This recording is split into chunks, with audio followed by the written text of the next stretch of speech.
Hey guys, this is your girl Cassie. Welcome back to my cooking channel, Cassie's Cuisine Fusion and Conversation. That's why we changed our name, because this time I'm gonna share, not only I have a lot of yummy and easy recipe to share with you, but of course, so we're gonna have a conversation.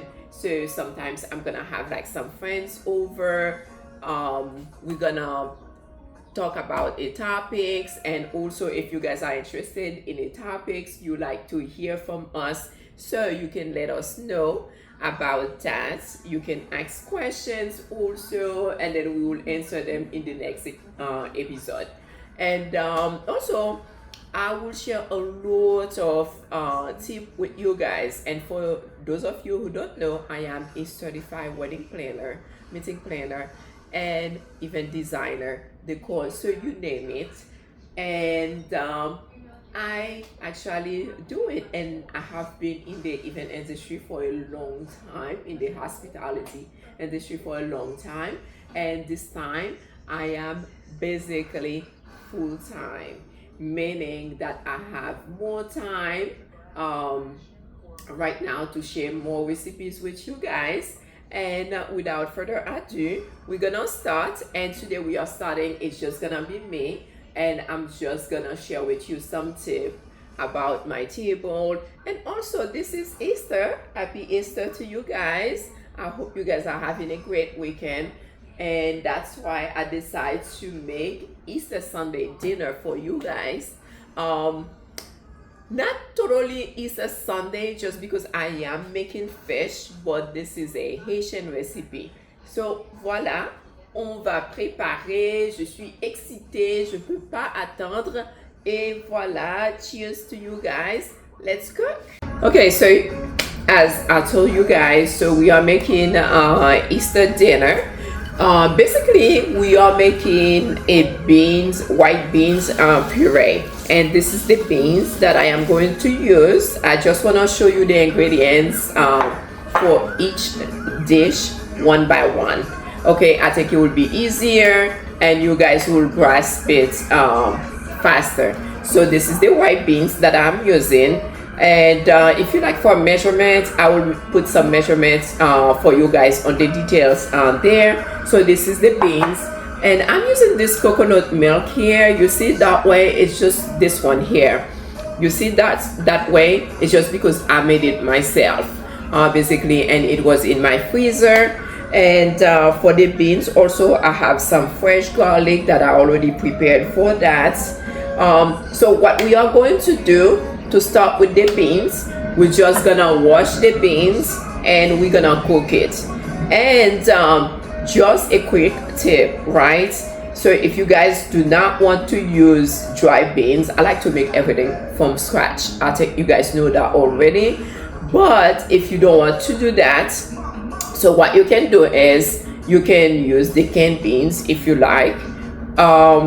Or the other things you can do is, if you're gonna use these beans here, you can just wash it the night before and then let it soak in water. So then once you cook it, it won't take that long. But to be honest with you, that's gonna take about 45 to an hour. And I just learned something, by the way, you guys. I just learned with I love to use one of the one of these herbs that I like to use. I have like bay leaves.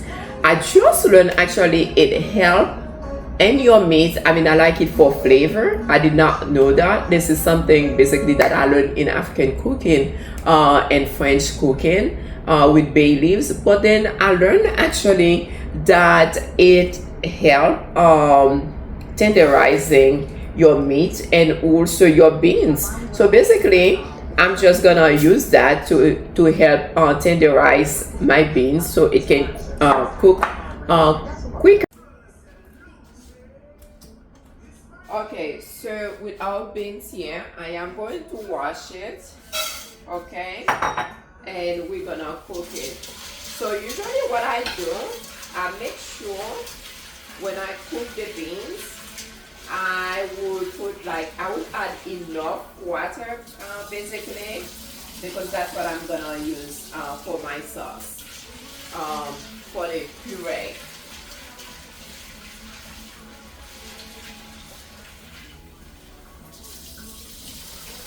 Okay, so there you go, guys. So we just wash our beans here, and I'm gonna go ahead and cook it.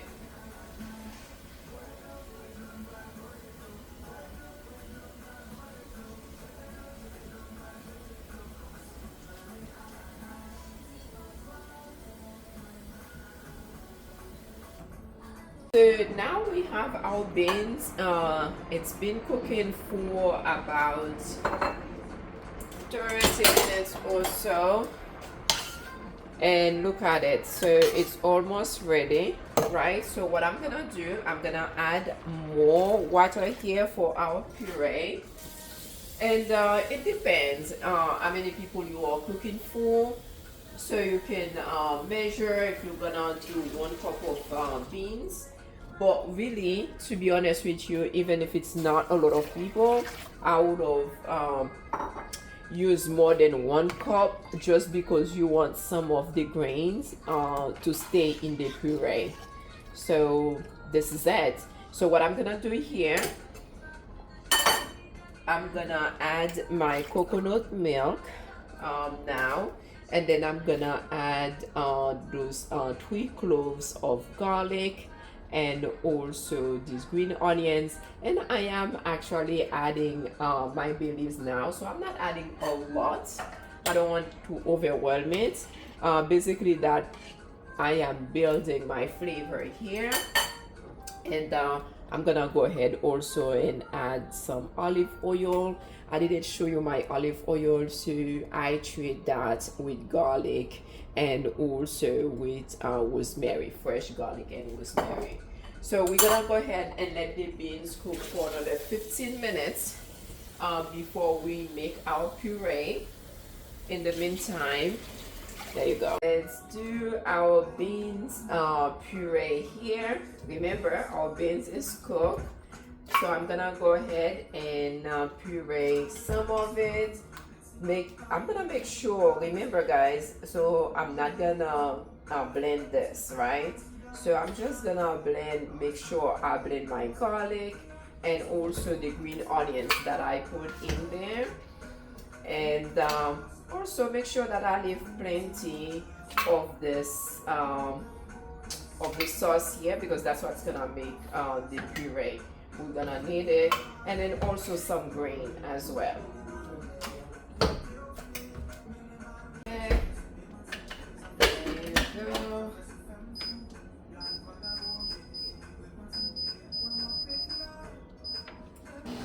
We blend our beans here, so we blend like half of it, right? And then so we make sure that we don't have anything big, although we do have like the grains. To be honest with you, if you didn't want to do that, that was fine also. But that's totally fine, because this is what we have here. And oh, it looks so nice, you guys. So we're gonna go ahead and we're gonna add some flavor here in our beans puree. This is what we are going to do. There you go. So I'm gonna use this. Remember my habanero pepper? Like I told you guys, I'm just gonna show you guys as I go. So I have some cloves on it. Look, that's just for flavor, really.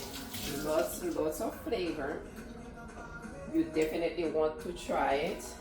I rinsed this again, but it was definitely fine. This is our parsley and thyme. Fresh, everything is fresh. I'm gonna use some of this salted seasoning and white pepper. I'm not gonna add any black pepper here, and I'm gonna add some garlic. And later on, I will go ahead and add a bit of butter in here. I'm gonna let this bean, this sauce or this puree I'm saying sauce, guys. Really in Creole, they call everything sauce. So that would be a sauce, but really it's a puree. I will add a bit of sea salt also. Just be careful with the salt. So I like to add my salt as I go because you do not want it to be overwhelming with salt. Remember, you can always add salt, but it would be hard to take salt off if you put too much. So that's why it's always good when you are cooking, you taste your food and make sure that you can adjust as you go. But of course, I can have like measurement for you guys as well down there. And we're gonna let this cook for 10 minutes or so. Add some butter in here. That's really half of a tablespoon of this butter that I just add, and also it's unsalted. So we want to make sure, like I said, that we stay away from the salt. It doesn't have to be super salted to be good or to taste good, because oh my gosh, with my base here, my spices, that's it, my Creole spice just got